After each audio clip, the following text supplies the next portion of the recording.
What is going on, everyone? Welcome to the Home Service Monopoly podcast. I'm very excited because today's guest, it's very actually interesting how we met. We met organically at a roofing conference. I cannot remember which one. And ever since then, we've seen each other probably at every conference since, or at least a handful. We always run into each other. We have a great time. And he came up to me and was trying to pick my brain on Google, test out my skills. And it's formed a relationship now where we always, keep in contact, and he's done amazing things in the roofing and home service space. Juan, welcome to the podcast. Howdy, Arielle. It's such a pleasure to be here. How are you? I'm doing amazing. I am so excited for today's episode and what we're going to get into. Yeah, tons of good stuff coming. For everyone listening, you are going to walk away with probably pages of notes from Juan's experiences. For those who don't know you that are listening, give us the quick intro, give us the bio. What do you do? Where are you based? Let us know. All right. If you know Elon Musk, he has SpaceX on the very bottom peak of Texas. The little peak is called Brownsville. Brownsville sits in the Rio Grande Valley, and I'm 6 miles away from the river of Mexico, the Rio Grande River. I live in the Rio Grande Valley, a little town called Donna, small market, or comparatively small market. I was born in Mexico. I'm a white Mexican. My full name is Juan Gonzalo Gonzalez Benito Juárez Aloja Mendoza Cabeza de Vaca Alvaverde Jr. the third. But I'm just kidding. Which is why I didn't try to say it. No, yeah, Juan Curling. I'm a white Mexican, born and raised in Monterrey, Mexico. Moved up here when I was 6, and then just been down here the whole time. I went up to college in South Carolina for 8 years, but other than that, I've been native to the Mexican culture, Hispanic culture down here. And I have a little roofing company. Very cool. Well, tell us about that. How did you get started in roofing? What did that journey look like? Unfortunately, it's probably the same journey as a lot of people in roofing right now, which is kind of frustrating. But a lot, there's this big trend of everyone coming in roofing. And I think something that sparked that was the solar industry turned upside down, right? And all of a sudden people are like, what's another big ticket item that we could, that we can keep selling? And we were doing roofing back since 2018, and we were doing solar. And when we were doing that, we were providing a roofing service, electrical services, and spray foam back then, obviously solar being the bigger ticket item. And then in 2020, the market shifted. The dealers started, the finance company started changing things. And we just decided to pull out a couple years maybe before other people pulled out. We ended up pulling out in 2022 and saying we just can't make the math work for the customer. And our competitors were willing to sell it, and we were not. So their CAC was lower than our CAC because we're telling 8 out of 10 people you should not do it, and only selling 2, and they're willing to sell to whoever would say yes. And so we completely got out of solar and pivoted hard to roofing retail, where I'm not in an insurance market. And so because of that, I didn't even know about the insurance, and I didn't know how that worked. And you need a new roof? I got to be the guy in front of you so you know to call me. And so we just went heavy with branding, marketing, spent about $900,000 on Facebook and Google, TikTok, or Meta ads in about 18 months. So we went big for branding and marketing 2022 and 2023. That's kind of the inception of the roofing division at Frontline. And I love that. Now I'm a roof head. Now I wouldn't do anything else. Like I would give away almost my if they weren't profitable, I would give away the Generac division and the spray foam. Like I love roofing, and we're doing commercial now, so I just love it. I love it. I love that. I love how much you love it. We're gonna dive deep into the marketing side because that's an area you've really done some great things with and spent a lot of money, tested things so you could help save some people who are listening and give them from your perspective what's been working, what hasn't. Tell me a little bit just about your company for anyone listening. Like when you said 2022, but when did you start the roofing division? What does the company kind of look like now? Where's the company at? Okay, so it went a little bit of a roller coaster. Almost lost the company when I made the grand shift. I called it a right sizing. I had this epiphany on the way to Hawaii with my daughter and my family that we had hit 20 million in revenue that year, and we're projecting, we're in Q4, so we're working on our vision for the following year. And as I'm laying all this out, everybody's saying 200 million, 200 million, we can do 200 million. Let's just, keep doing what we're doing. And it seemed reasonable. It wasn't a big, hairy, audacious goal. It was just like, we're doing it. We went from 2 million to 20 million in 8 months and systematized. And so with employees, not dealers, and we had a thing that worked. And so, but on that trip, I noticed that I caught myself. I got out of the hustle and bustle of the weeds of being in business, running the business, putting out all the big fires, because that's when they came to me. We had 65 employees, and all the big problems came to me, the ones that nobody else could handle. And then finally they got pushed up until it was reputation. He's spraying. He's leaving though. We have somebody here at my home doing some work outside, but he's pulling out right now. I heard him shut the gate. So that led me to, I think he's leaving. Can you hear that? I can't hear it. You're good. Okay, well, that's good. Sorry about that. And so, we ended up going from 2 million to 20 million, from 8 employees to 65 employees in such a short amount of time. And operational hemorrhage, we were fixing problems with people and money. And so as things were coming up, process was broken. It wasn't broken. It was non-existent. The process, there was no process. It was just putting another person at it. And so at that point on that trip to Hawaii, I said, I'm not even spending time with my family right now. What's this going to look like if I have 4 more locations? And it was just like God was like, this is not what I've called you to. This is not my doing. This is your doing. And so by the time I got back from Hawaii, I had a 90-day right-sizing plan. I call it being true to my mission. So my family is my first priority. My business is my second, my business family. And everybody in my business understood. I said, the market's changing. At least I think it's changing. And I'm always talking about our mission statement. I mean, that's all I ever talk about. They make fun of me because I say it all the time, and the core values, they like, okay, yeah. And so I'm like, but my mission statement, my life is to equip my family and to serve my family. And I'm doing that. They're getting my leftovers. And I said, I just don't think we're supposed to grow. And if we're not going to grow, that means I can't help huge sales director and these people hit their financial goals, because that's why we were growing, because they had goals and they wanted to get, And so we did a big right sizing. We went down to 16 employees, and then I was able to bring it all the way down to 6. Eliminated our tech stack. We were spending $35,000 a month on the tech stack, like different softwares, Enterflow, roofing tools, and eliminated that. Built all that out in Go High Level. Spent 18 months and just recreated everything. So I had a one-stop shop tool. Now we're up to 3 tools, tech stack. But just kind of just said, I want to make more money with less. We raised our prices significantly. We sell everything at a 50% gross profit margin. Is where we start. We end up landing at 43%, but we start at 50. And then just efficiency. So some things are a little more clunky. It doesn't have the bells and whistles that other tools might have. So things can be a little clunkier for people. You have to do an extra step or 2, but in our efficiency, we did a Doge system, Department of Growth and Efficiency. So I brought that team together and said, this is it. We have to be the most efficient with what we have. And that's kind of been the recipe for us. So we spend a lot on marketing, more than most people do. But we don't have insurance. Like, all we do is marketing. Like that's how we get our customers. I don't have door knockers. We don't have, a huge self-gen program. We just don't. And I have a bunch of lead babies. It really is what it is. And so even though we incentivize them a lot, they get 4 or 5 appointments a day, and so they're not hungry enough. And I know that's a problem I can fix. But I always said, I think people get in problems when they're ethical problems, when they're hurting for money and they need money. And they'll say something they didn't mean to say. They'll lead somebody. They'll overpromise, underdeliver, because they got to get that sale. And I'd rather have my sales reps with plenty of pipeline and money coming in, where they are proud to walk away from a job, walk away from a sale that they know they should walk away from. And so it probably hurts my numbers a little bit, but I'm okay with that.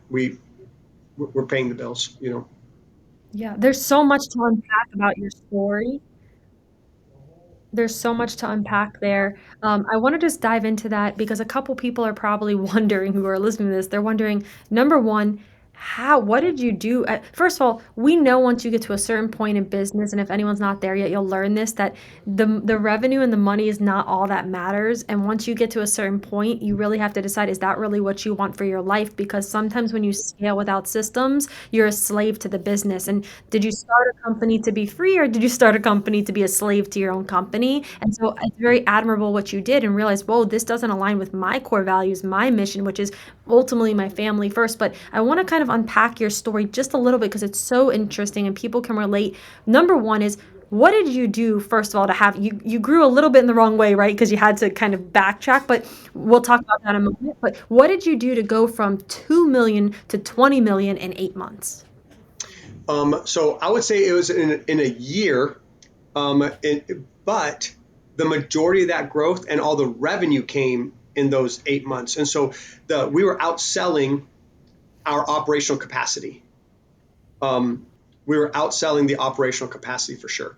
And so I have always been a sales guy. I mean, that's what I've, that's that's my superpower is sales and marketing. And so that's never been the issue that we have had is marketing and sales. So creating a duplicatable system that's scalable on the marketing side, creating a duplicatable system to recruit, train, and retain our salespeople. We have processes, manuals, books. We have every rebuttal, exactly what you say when they say this, you say this. We teach objection avoidance. So we don't want objections. It's just a smooth transition. There's at the end, there's nothing left other than like, yeah, here's my ID, run my credit. And so we teach that. The issue has never been that side of it. As long as you can create leads, right? As long as you can create leads, we're not a slave to, man, that person's not performing. We just look at the KPIs. We just look at their numbers and we rate our sales reps, and the better sales rep gets the better leads. You A, B, or C rep, and there's no partiality. I don't care how long you've been with my company. I don't care. None of that matters. There's no partiality. We fly by the dashboard. And what the dashboard says, that's how we respond. That's how we give out the leads. That's why you get the leads you get and why you don't get the leads you get. So everybody appreciates that because it's fair, right? It's fair, and it's what's in the best interest of the company. And that's what we all have to be about. Very interesting. So you're saying based on you rate them A, B, C, maybe based on close rate, and then the best closer would get the first set of the best leads and so forth. I would always recommend a matrix. So it's got to be multiple things, not just one, because you can have a great close rate, but your sit rate's terrible because you're like, I'm judging that house. I'm not going to go. You find reasons not to pitch that, right? And so we have everything departmentalized. So we have specialists, we have appointment setters, and then we have people that qualify, people that confirm, and they book the appointment, and then you just show up. And your job is to pitch, but never pitch a one-legger. And so we have to kind of watch everything, or when you spend as much money as we do in marketing, we have to close at 70%. We have to have a high closing ratio. We have to close in order to make everything work properly so the company succeeds. And so we can't let anything slip. So it does require significant management. This isn't insurance, and I'm not saying anything about insurance, but insurance is like, to my, it's not even a sale. It's hey, we're here doing a roof inspection. I'm doing your neighbors. I'm gonna grab my ladder. I'll be up, and I'll knock on the door when I'm done. And then, hey, you're gonna get a roof and pay your deductible. You're not asking somebody for a credit card. You're not asking somebody for financing. Doesn't matter if they have good credit or bad credit. It just matters if they have roof damage, or if you could justify that or do a repairability test and you can work that claim. There's so many other avenues. We have to train closers. Like, we have to train, people have to trust us from our branding in order to make a decision right then and right there, because we do not leave estimates. We have a sales process, 7 phases, and we have to close that deal right then. Yeah, so let's dive into the sales process. Because sometimes people have the opposite problem where their production's really dialed in, but their sales and marketing is not. And then sometimes their sales and marketing, and vice versa. But you mentioned something about your close rate, and we discussed like, for roofing, it's over 70%. I believe you said 74% for 74%, and then for spray foam, it's like 83%. Yeah, which is incredible. So can you tell us like what's unique? You said you have a very unique process or you follow a system. Can you talk to us a little bit about your process? What makes the close rate so high? I think first of all, the magic bullet is that we do have a process. Like that by itself would change most sales teams. Is that they just had a process that they followed. And so I think any company can put in a process that seems to work and then start sticking with it. Well, you can improve a process. You cannot improve somebody's personality and you can't duplicate a personality. So having a process and then start scaling it up. There's some great, really good teachers out there. Jim Johnson's got some stuff. Chuck Toki has some stuff in the home improvement industry. There's some really good sales training. You guys have sales training. So I think committing to a system that can be measured, so you can track it and measure it and then improve it. And so I have a guy, his name is Ashton. He is your best friend because he absolutely cares about you if you're one of his sales reps. He's our sales manager. He absolutely loves you. He cares about culture. He's one of the 1%ers, but he's not going to let you get away with breaking promises that you made to yourself, to the team. So if you said you're going to do this, then he's just going to hold you accountable. And you may not like it because we live in America and we don't like accountability, but he's going to hold you accountable and run through a process with you and say, hey, why aren't you doing this? If you're saying that here in the hot seat, that means you're saying that in the home. Why would you say that? That's not, you're getting outside the process. And so we have six steps to our 6 phases. And we learned some of that from Chuck Toki. I learned some of it from the old Sears home improvement. So that's where I first started back in 2002, the in-home selling gutter guard. Yeah, in South Wow. Carolina. That's a little bit of a throwback there, the gutter guards selling for so wait, I want to back up for 1 second because there's people listening right now that are like, well, I have a sales process, but I'm not closing 70%. I'm closing 30%. Like, what is the cliff notes? Because I know it would be a whole seminar for us to unpack everything of your process, but what are the cliff notes? You said there's like 6 essential steps. What could you walk us through that a little bit for those wondering? Sure. So for us, we have the pre-check, the prepare, right? Before you go to a home, you should already have some information on the home. So you don't show up to the home and then educate yourself on the customer. So you do a pre-check. You make sure your batteries are charged. You make sure you've already looked at the property, walk the street with Google Earth. Before you even show up to the property, show up 15 minutes early. When you get there, and then you're prepared. You are prepared before you park in front of their home. You're not getting your stuff together after you park in front of the home. So you pull up, your stuff is ready, you open the door, you slam the door, you smile as you walk up to the door, right? You're prepared. They see you. They're watching. They're definitely watching through, all the door cameras and stuff, doorbell cameras. So you have the pre-check, you have the introduction, then you have the inspection. During the inspection, in every one of these phases, you really have to go through yourself and say, okay, what should I be accomplishing in this phase? And what questions should I be asking? So I'm not just blurting things out, but am I asking the questions that will tie them down, a tie down and a pre-frame. So we're going to get into sales training if I'm not careful, but a tie down is saying, obviously you want to do business with a 5-star. If you had 5 companies out here come out, you're going to pick the one with the 5 stars, not the one with the 1-star, right? And they're like, oh yeah, right. And obviously, if you were going to be picking out between 3 companies, you got one 10 years in business, one 3 years, and one 1. Which one would you pick? Well, definitely the 10-year one. Exactly. So you're tying them down to any objection that they could see at the end, all the way down to like, hey, and I'll be transparent with you. I'm going to try to give you the best price I possibly can today because I want to earn your business while I'm out here. It just saves me time from going back and forth, but really comes down to the money. If I give you the best price I can give you, just give me a thumbs up. If you don't like, give me a thumbs down, but I want to earn your business while I'm here. Is that fair? Is that fair? Well, yeah. Now you're conditioned, you're pre-framing them to eliminate all those objections at the end. And you're just bringing it down to the price or the payment. That's all you should be dealing with at the end. Not, I need to talk to well, remember outside you were saying if the price is right, I could earn your business. Say, what did you mean by that? You can hold them accountable for the things for the objection that they're bringing and compared to the thing that they already got tied down for. And then and every one of these phases so it has some questions, and we do them very systematically, but you can do them at different places. And then within those phases, you also have some pre-framing. The pre-framing is letting them know what's about to happen subtly. I'm going to be asking for referrals. I'm not going to just shock you at the end with, hey, give me referrals.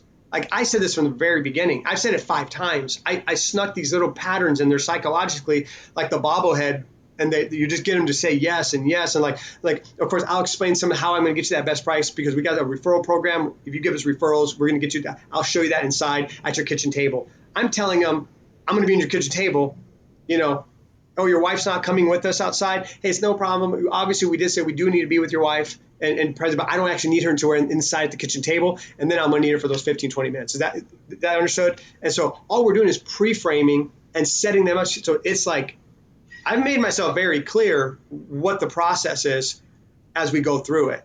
And yes, there could be some manipulation there, and that's why I think as sales reps, we have to have a high level of efficacy and morals and say, well, you're going to use that for good to help people do what they need to do, not for bad. And that's why it matters who you pick. You can't just get somebody because they know how to sling a roof up. You got to be willing to walk away from those guys. Say, no, we're only going to serve people, or we're not going to do it at all. So the third phase, the inspection, we're accomplishing something during the inspection. Then you do the presentation, then you do the close and the warm down. And so we kind of walk through those processes. You can do it in 5 steps. You can eliminate one, merge one, but you need to have something like that. You have something where you're like, hey, okay, here's the introduction, right? You got to introduce yourself on every job. You have to do an inspection. And what's the purpose of the inspection?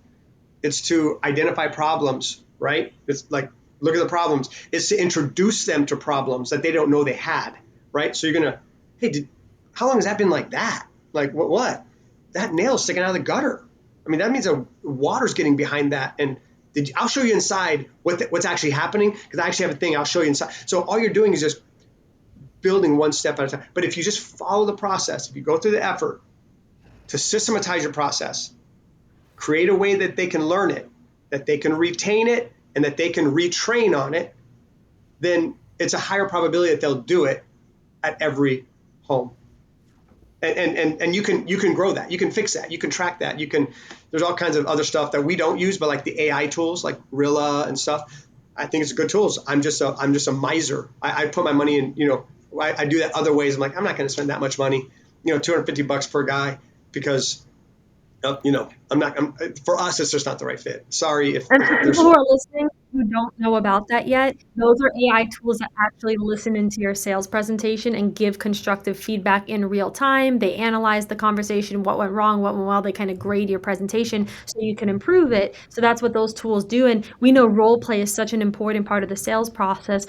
What I really liked what you touched on is a lot of people think they have a sales process. Oh, well, I go to the home, I do the inspection. But what they don't realize, and how you've broken it down, is every word matters, and the psychology behind how you're preconditioning. So if there's anything people took away from that, I really want them to understand, oh, well, I'm not closing at 70+%. And when I say I mean every person on your team, It's going to be a not you. team If you're a sales average. owner closing, that doesn't, of course you're going to close higher, but if you want a team that's scalable that can close consistently, you need to be looking at the process from more than just the steps, but actually each word that's coming out of their mouth and how they're preconditioning everything from the start, from the second they pull up in the car, like you said, all the way through the sale. So I really liked how you broke that down for everybody. You're a systems person, right? You love systems and processes. Mhm. The way I explain a sale is, and I do it to rookies, right? So imagine you're in a room, and the room is just a circular room, and there's 15 windows. Maybe there's 12. Write every objection that you can possibly get. We have 32 objections that we can get. We have a top 7 that first ones you memorize. You're going to get those 80% of the time. And then you're going to get, I need to talk to my grandson, or I need to talk to my uncle. You're going to get there's another category. Well, write all those down. And in your introduction, through your inspection, through your presentation, you have to essentially walk around the room and close every one of those objections. So those windows, otherwise, at the end, the one you didn't close is the one they're going to jump out, and you're not going to close the deal. They're going to escape. It's the one you forgot to say, well, like, oh, well, we're getting 4 bids. You're like, oh, I never asked that. I never talked about the bids. And it's the one that they bring up. Or we have a pre-close question. Other than the price or payment, would there be any other reason I couldn't earn your business today? And I just nod my head. And and it's all body language, right? Tonality, body language, verbal. So take the pen out, toss it on the desk. Is there any other reason I couldn't earn your business today? They would feel silly saying, if I've done my job and they like me and I'm genuinely trying to serve them, of course they're going to say, well, no, I mean, it comes down to the money. Exactly. And I promise you, I'm not going to let the money get in the way. And then you go into the close, right? So if you just follow the steps, you're leading them. And I have a really cheesy magic trick that I show the sales reps, which is it's fun because everyone's like, oh my gosh, how do you? It's just a trick. It's just a process. I just followed a process. It made it look like a magic trick, but that's what a close is. A close is a magic trick. It's I'm solving the problem. I identified a problem you didn't know you had, and I'm the solution. And if I don't earn your business now, dang it, you're going to let somebody else earn your business, and they're going to do not as good a job as I'm going to do, because I really do care about you, and I owe it to you to earn the business while I am here, because I know what happens if I leave. They get out of the cloud, they get out of the state of searching, and all of a sudden it's all about price again. They forget about value. And so it is my job to make sure, it is your job as a sales manager to make sure your people are passionate about serving that customer. Yes, you got to close the deal, but you have to close it with the right pricing. You have to do it in their best interest, ethically, all those little pieces. And so, yeah, I mean, it's obviously a high point of impact in our company to focus on all these rebuttals. And Chuck Toki, I'll throw a word out for Chuck. He's got some playing cards. Have you seen those? The pivot. And I think other people now have come up with them. Maybe you guys have some now. But we actually use those flashcards. And so we have Power Hour, and we're okay. Here's your objection, and you can play games and stuff like that. And so super good. It just becomes a thing that you do. You learn your craft. This is why my people don't do prospecting. I know it sounds so terrible. I don't want them to know how to knock the door and which doors to knock on. I want them to be masters at closing.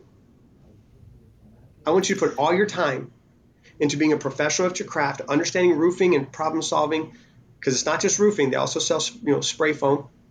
So they have to know. They have to know their stuff and know how to be a wonderful frontline ambassador and represent the company, solve the solutions, and serve that customer and close the freaking deal. So that's their job. It's that, and train.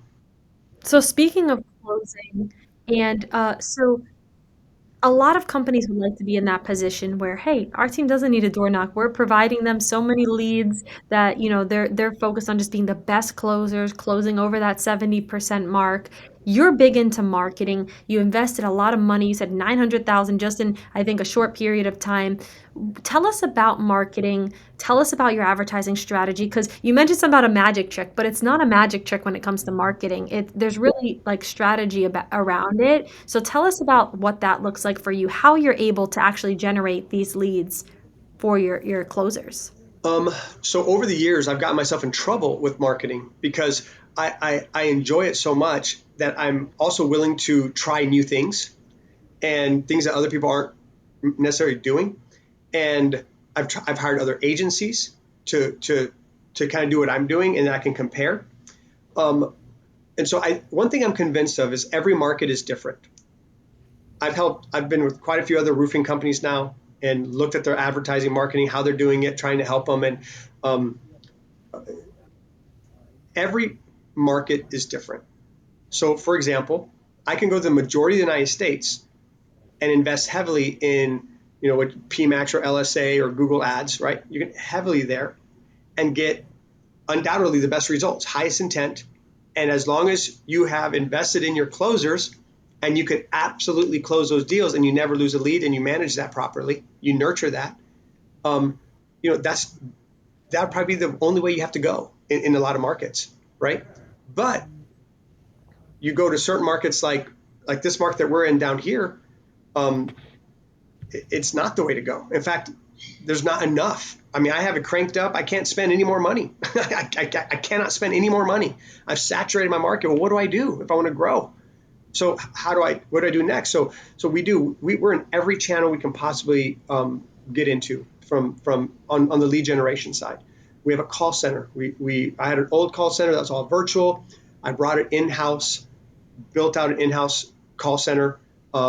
And that's good for us. Our mission statement is to improve the lives of our employees, customers, and community with one exceptional experience after the other for the glory of God. So we want to give them a great experience and we want to improve their lives. I found it was hard for me to do that with a call center because mine at that time were from the Philippines and I'm in a Spanish market. And so then I was going to the Latin America. And when I started doing everything, I was like, you know what, we can do something here. I worked out something with the Texas Workforce Commission, and we were able to do something here locally. So built that out. Coincidentally, now we have both since we're expanding, doing in Texas. Now I'm putting the virtual call center. But call center was a big one, and we've helped quite a few people now and willing to help people set up their call centers. And so I'm in a couple groups where they need that help because they haven't done it. But call centers, the pay-per-click, Facebook pay-per impression, all of that is important. Branding, all of our vehicles. We have, I think, 12 vehicles that are wrapped.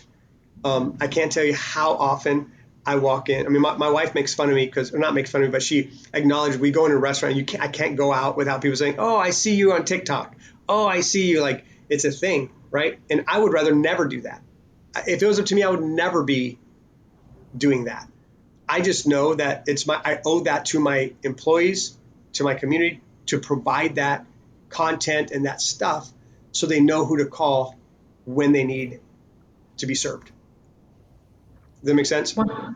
When we talk about marketing, there's actually an umbrella of different, different things that fall under marketing. Truck wraps, vehicle wraps are one of them. You mentioned like local service ads and just different advertising, Facebook, TikTok, all the channels. So really one of your strategies that has been successful is actually diversifying where your leads come from so that you can maximize each channel because they perform differently and based on the area. And something you mentioned that you're really strong. Tell us about the call center. Like, what kind of results like can someone expect to yield from a good producing call center? Because that's something that's going to interest a lot of people. So it's going to depend on where you're at again. So demographics makes a huge difference. Socioeconomics makes a huge difference. I happen to be in the poorest counties in the United States. When people don't have money, it means they have small houses or they rent. So our ticket prices are smaller, even though we're probably possibly, it seems like we're the most expensive because our ticket prices are higher than anybody else down here. But we also believe we give the most value. So we don't charge just because we can. We believe we have to charge that if we're going to give the value and serve that customer and do a $30,000 repair that we didn't expect to do because we goofed up, and we're just going to do it. So depending on where you're at, where we're at, if we book 20 appointments today for tomorrow from the call center, and we booked, oh yeah, we've been thinking about that. Yes, this is retail. These are not free roof inspections. This is, would you like a quote? We book these appointments and we just show up. We're going to have 2 or 3 of all those 20 actually be at the home. That's the ugly percentage of where I live. Culturally, you'll get there like, hey, I just talked to you an hour ago. Where are you? Oh, I had to go run an errand. But my son's there, and we get that all the time. So we have to go extra resources to make sure that doesn't happen to my sales reps. So then we have people having to qualify the call. We weed out everything. I mean, her job's to disqualify. Then the next person is to confirm it the day before, not just text message automations, which all that's built in, but manual phone calls 3 times in the morning, 3 times in the afternoon, 3 times in the evening until we get a hold of them. Confirm the next day. Just And every now and then you're going to lose a guy like, hey, I confirmed it yesterday at 12. Where are you guys? Like, we called you 3 times at 9 o'clock. We texted you twice. We called you at 10:15 twice. You never answered. 99% of the time, that means you're not going to be there when we get there, and so you have to deal with that. When in Houston, for example, if I book 10 appointments with the dialer, we'll have an 80% sit rate, never confirming one time. You book the appointment, it qualified, give it to them, say you got to go. No phone number, here's the address, go show up. 80% sit rate. So Wow. It shows you the huge, huge difference. And so when you say, and I want to be fair, because I'll never say like we're 70% closing and brag about it. It's just, it is what it is. We're closing at 74%, 72%. It's not bragging. I understand the data. Well, yeah, I'm booking that many appointments. My culture, it's hard for them to say no. So they'll book more appointments and they'd rather just get out there. They're going to say yes a little easier than somebody in Illinois, right? They're going to have a little more guard up. So we're going to have a little higher close rate because of our culture. It's the same thing that hurts us, that, man, our sit rate's terrible, helps us on the close rate. So you have to really evaluate your market. It took me a while to do that. We're talking about the call center, but realistically, just talking about like Facebook leads, I didn't realize how much money I was losing in November, December, and January on Facebook. Historically, sales start to go down, I'd crank it up. Sales are going down, crank it up. And I was like driving the Titanic into an iceberg, like pedal to the metal. Let's see, like it was going down. And I didn't realize that that's just in this market down here. Nobody cares about a roof when Thanksgiving's 2 weeks away and they got Christmas holidays and fall events. So I'm competing against all the other Black Friday and Christmas, and all of a sudden people just aren't interested. And if you do get a hold of them, it's, well, call me after the holidays. And so every conversion. So I learned that for my market, I turn it off. Facebook, I just go to a few video things, but I turn it off and I save $15,000 a month from not spending that now, right, on Facebook. So every market's different. I think you do have to, that's why it's important to try to work with somebody that's done it. Like you guys, do you guys do Facebook ads? Yes, we do. You do all the marketing stuff. So you understand that. So right, why go in there and make $35,000 mistakes when you can hire somebody and they say, hey, we have a blueprint, we know how to test it, and we're watching it like a hawk. We know which levers to pull and which knobs to turn to save you money and get you the best ROAS or whatever metric you're hitting for. So the call center, we expect our callers to get one sale a week. That's it. They get one sale a week. We're hitting our numbers. We do a couple things that other people probably don't get to do, but we do because we have other products. So we can call for spray foam and then pivot that to a roofing inspection or something. So you're saying that the goal is one close per week. So from all the appointments they book in the call center, each rep or each, setter, that their goal is out of all those appointments to get one close per week, or do you For the mean one cold close? callers, yeah, just the cold call, not the BDC, the Business Development Center. Mm-hmm. They handle warm leads, they handle inbound, they handle the Google calls. So that's very different metrics, right? I mean, somebody calls us because they search us on Google, they call us. That's a very different person than the person that's cooking, talking to you, booking an appointment for tomorrow. Yeah, I think that's really, really definitely important. An outbound and inbound strategy are two different ways to handle those types of leads. They're at different stages in the journey of buying and have different intent levels. So, of all the lead sources you have right now, and for anyone listening, like Juan has been saying, and I could vouch for this, it's different in every market. It truly is. I have not seen two markets necessarily be the same. It is really different. How an ad performs in Georgia will be different in Texas versus New York versus, right? What is the best lead source? What performs the best for you right now? And granted, we already talked about this, very Yeah, South Texas, yeah. but what performs best for you, generally speaking? So we actually have. It depends on what metric you're looking for. So let me break that down. This may be getting way too in the weeds for the average roofer, okay? Like who doesn't have to deal with this stuff, but you will appreciate it. So I'm going to talk to you for a second. The people listening to this aren't average. They're above average. I know they're They're above average, next but if they don't have a call center and they don't like, I'm not going to put a call center and a business development team together. But I would just say hire somebody like you to watch those things and watch that. But our call center, Facebook leads for roofs have a very different sit rate than spray foam Facebook leads. Very different. And so you're looking at this and the data is the same and we're extrapolating it across the entire quarter. We're like, there's some consistencies here. We sit more on roof Facebook leads than we do on spray foam. It's the other way around on the call center. So it should be the same. You would think it'd be very similar, right? It's a reactionary, oh yeah, I'll do that. And like, sure, I'll book an appointment. We sit more spray foam leads from Facebook, and we even close more. The closing percentages are not consistent among the different sources. I mean, obviously Google, right? If you move Google and Yelp, right, that has a very high intent. Those people that come into Yelp and search and call you, like they're buyers, right? Or competitors. So, but the buyers or competitors, one of the two. But Facebook, I tell people leads are easy to get. I can give anybody money and they can get me leads.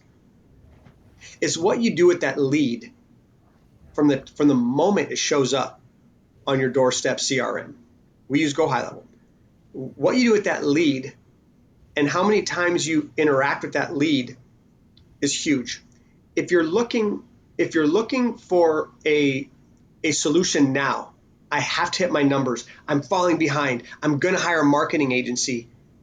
Do it because it blesses the marketing agency, but it's not going to work for you because it's a long-term play.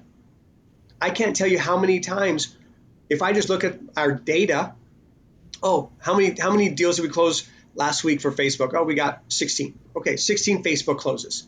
And then you're like, okay, and how much did we spend last week? And you look at those two, you're like, oh, cool. But when you go into the data, 4 of those Facebook leads did not come in last week. They came in a year ago. But they're getting lumped into last week's ad spend. So their attribution, their first attribution, the first time was actually a year ago. And they got followed up with a text message. And they got followed up with that thank you card or that Thanksgiving card. And then they got followed up with that email. And then they got called. And then the birthday. And then they saw that ad again. And they clicked on that ad. And last time they were a generator, this time they're spray foam, or this time they're a roof. So it starts to compound. Your results get better with time as long as you have a system to take care and nurture those leads for a long time. This is why I tell people, Go High Level when you first start out and start keeping track of every single lead and contact you make. Because those people become the easy ones later on. And you're going to wish 5 years from now, you're going to wish you had started it 5 years ago. You know, every door you knock and every name you got, like, can you imagine if you had all that? And almost no roofers do that. They're like, oh, that's paper and pen. And so yeah, hold your data and then seek to stay in contact with them through a tool like Go High Level. And you guys offer that service. Yeah, I'm so happy. Just for the record, nobody's here asking me like, hey, sell for it. Like, I don't even use your service, as you know, and I have the utmost respect for what you guys do, but I know you do it well. And so if I recommend somebody, that's what I'll recommend.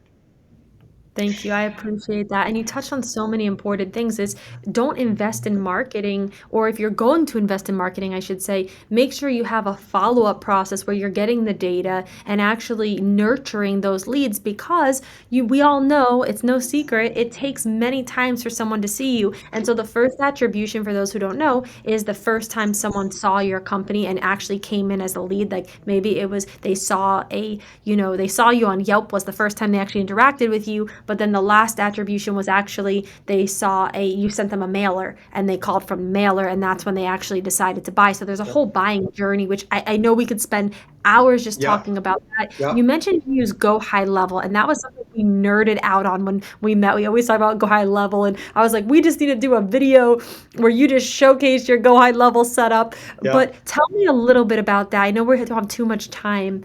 What does your Go High Level nurturing system look like at a high level? Okay. So there's the automation part and there's the manual part.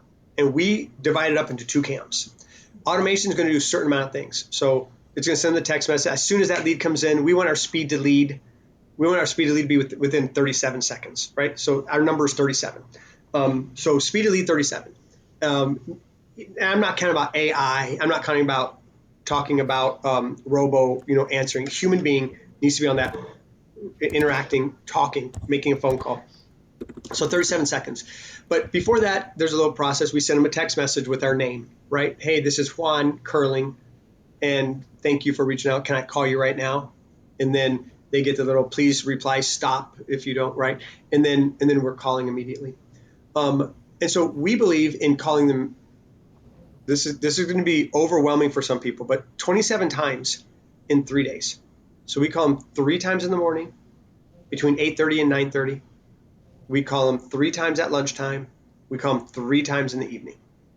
And plus they're getting a text message. We will absolutely take our follow-up to serve them very seriously. That's such a nice way of saying it. But we will bombard them until they say, I do not want it. I changed my mind, right? Until then, I've never, in all these years, I've never had somebody who filled out a form come on and be like, you guys have called me 12 times, right? You know what they say? I am so sorry. I've just been so busy. We understand. Life's busy. I just didn't want to drop the ball because one of our core values is to communicate early, often, and appropriately. And so we just want to make sure that you know that we are here for you. And we always use that opportunity, right, to use core value to humanize us. But yeah, I mean, I think that manual part, and then you got the automated part. After it crosses that 27 times, 3 days, we follow a little bit of a different process on the follow up. They get a text message, they do good back in a callback list, then they get kicked over to the dialer, and they end up getting called, many more times until we get a hold of them. And so I have just learned that it requires every creative way you can possibly think of that you can muster up to stay in front of them and to contact, follow up, and reschedule and rehash and chase down the canceled appointments, chase down the canceled sales with a rehash and a discount code. And again, I'm talking about primarily a retail market, so that's But tough because it's is there any retail. point is there any point where you have a stop mark on a lead? But obviously, if they tell you, "Hey, stop," then you would stop. But how long is this nurture cycle? Is it forever? Like, tell us Yeah, about we that. do.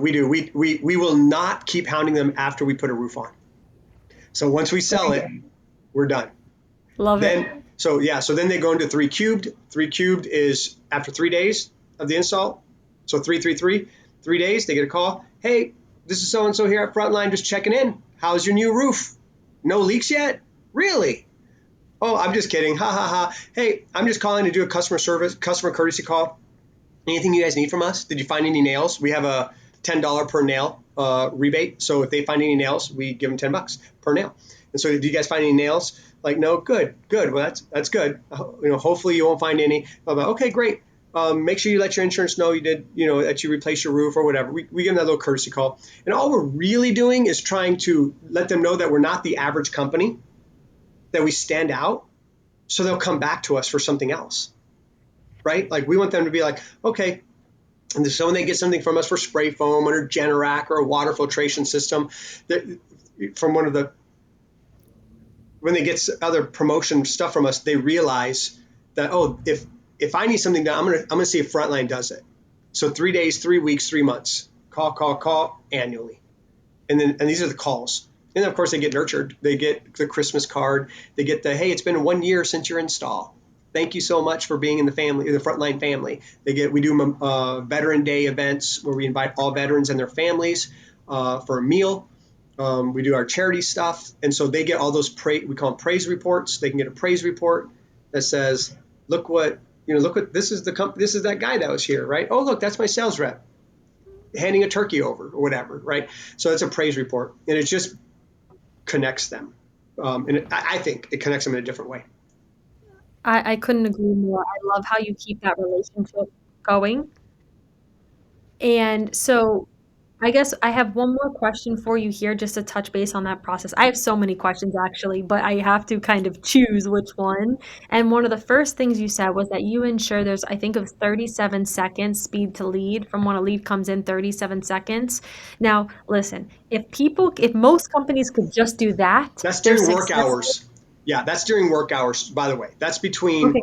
that's between 9 and 6 o'clock for us. So how do you ensure that? How does your system ensure that your agents are picking up the phone or then they're being reached within 37 seconds? I can't ensure. I've learned that I cannot guarantee it, but I've tried different methods. One of them where it comes in, and I couldn't get into 37 seconds, but when the lead comes in after 1 minute, it gets reassigned to somebody else.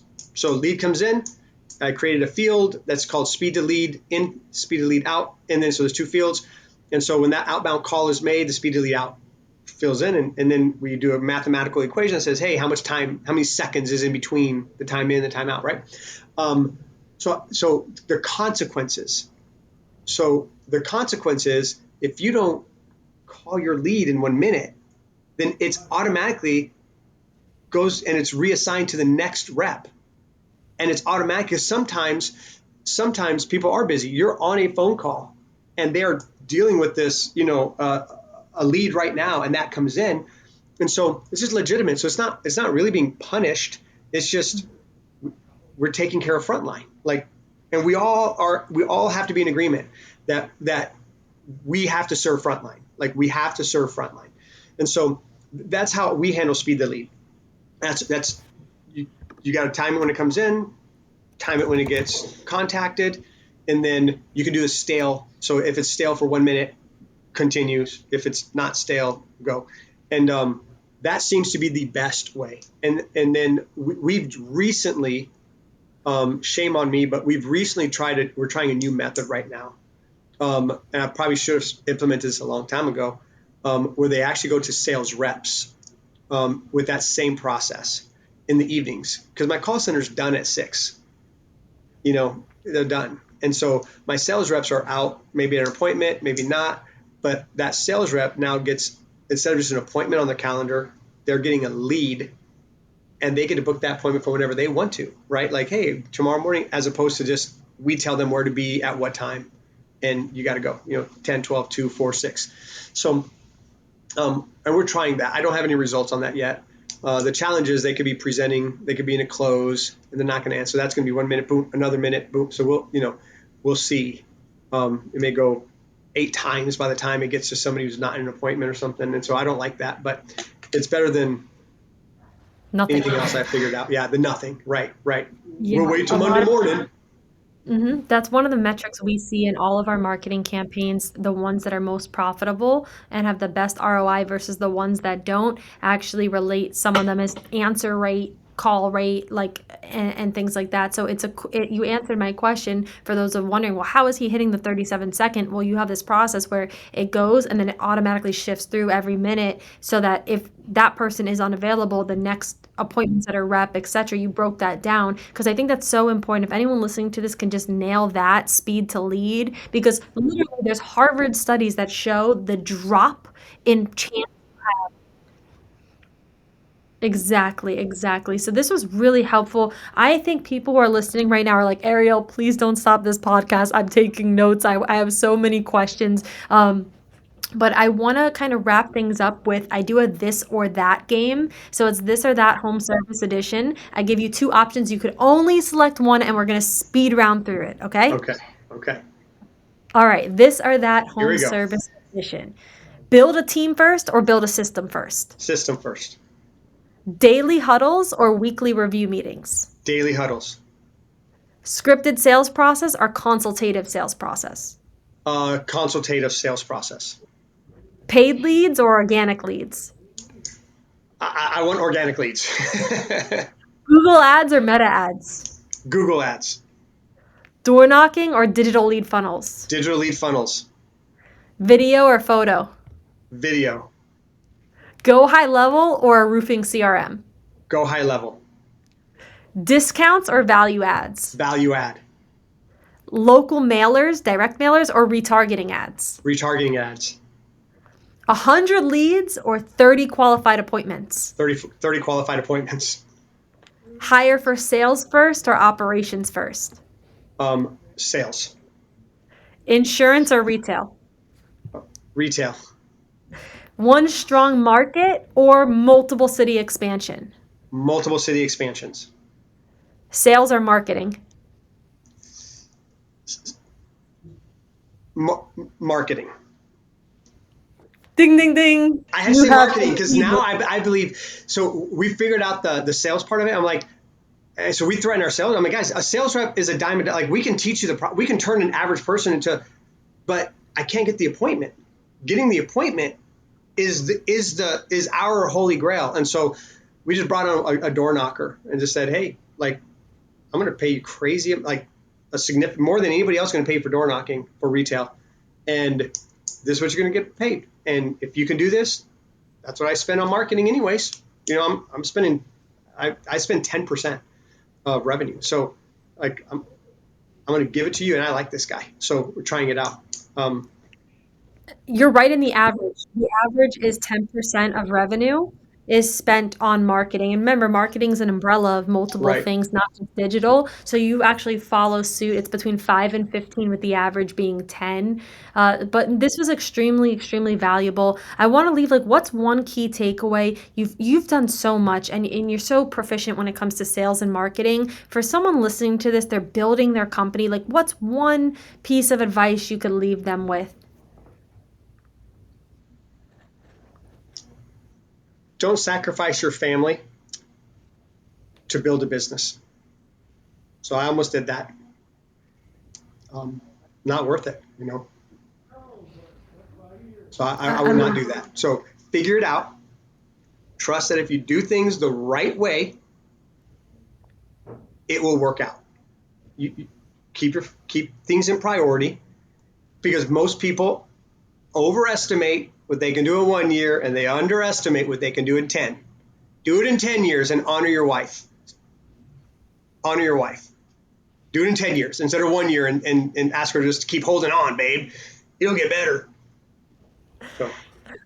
I absolutely love that advice. I think it's so important for anyone listening who's building a business. Make sure you create your dream business and not the other way around. And so it starts by being really clear and having those boundaries and exactly following some of the advice you shared on the podcast today. Juan, thank you so much for joining. I Hey, honestly enjoyed so much of the conversation. it was fun. I mean, I did all the talking, so I'd rather do this the other way around and have you teach me a lot of stuff. But Listen, we could have made this a 6-hour lesson. I mean, I could have dove so deep. I'm sure people are going to request like a episode 2 with you, because there's just so much more to get into. But thank you so much for taking the time, sharing, and just being open with your journey, how you started, what you're currently doing, the successes, and thank you to everyone listening. absolutely. And I'll just throw this out there. I know call center is a big thing right now. I get people hit me up all the time. If somebody's interested in figuring that out or whatever, you can find me on Facebook. I'm the only Juan Curling in the world. So Juan Curling, say, hey, what should I do? And now, depending on how many people text, but yeah, happy to give out. Information's free. So Perfect. And you have the spelling right there. So for anyone interested in learning more about the call centers or just connecting with Juan, your yeah, network's important. Reach out to him on Facebook. Juan, thank you so much. I hope everyone has an absolutely. Thank amazing you. rest of your day, and thanks for tuning in. God bless.